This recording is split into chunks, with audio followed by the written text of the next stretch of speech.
Hello viewers, আসসালামু আলাইকুম। আমি রনি আপনাদের সামনে আজকে হাজির হয়েছি নতুন একটা ভিডিও নিয়ে।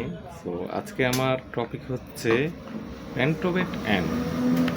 আমরা অনেকেই এই সিমিলার নামের অনেক ক্রিম ব্যবহার করে থাকি, যেটার নাম হচ্ছে বেটাবেট অ্যান, বেটামেসন অ্যান, প্যাটনোবেট অ্যান।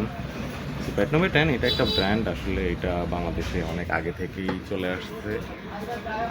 আসলে আজকে কথা বলার প্রধান কারণ হচ্ছে আমরা অনেকে ঠোঁটের কালার পরিবর্তন করার জন্য এই ক্রিমটা ব্যবহার করে থাকি। এটা ব্যবহার করার পরে 10-15 দিন মোটামুটি ভালো একটা রেজাল্ট দেয়। আসলে ঠোঁটের কালার পরিবর্তন হয়, একটু লালচে ভাব আসে, কালো দাগগুলো চলে যায়।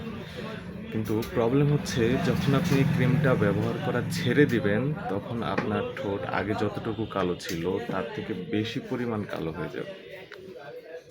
এখন এটা কি আপনার পক্ষে আজীবন ব্যবহার করা সম্ভব? আপনি চিন্তা করে দেখেন।